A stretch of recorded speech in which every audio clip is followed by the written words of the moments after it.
ஆண்டவராகிய இயேசு கிறிஸ்துவின் நாமத்துக்கு மேன்மை உண்டாவதாக.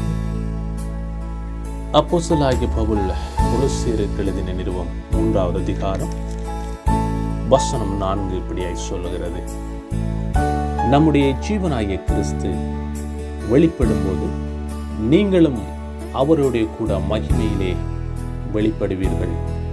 ஆகையால், அன்பான ஜனமே, இந்த ஆகையால் என்பது ஒரு விசேஷமான சொல்லாய் காணப்படுகிறது.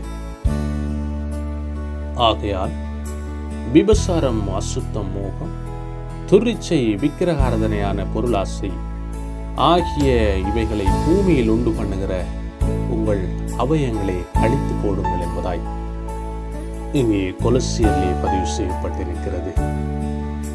அன்பான ஜனமே, நாங்கள் கர்த்தருடைய மகத்துவங்களை பெற்றுக்கொள்ள வேண்டுமானால், கர்த்தரோடு பிரவேசிக்க வேண்டுமானால், அவருடைய மகிமையை நாங்கள் அனுபவிக்க வேண்டுமானால்,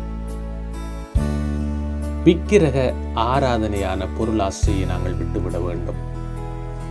எங்களுடைய வாழ்க்கையை நாங்கள் சீர்திருத்தி வாழும் பொழுது கர்த்தருடைய ஐஸ்வர்யத்தினாலும் கனத்தினாலும் எங்களை மேன்மைப்படுத்துகிறார், எங்களை உயர்த்தி ஆசீர்வதிக்கிறார்.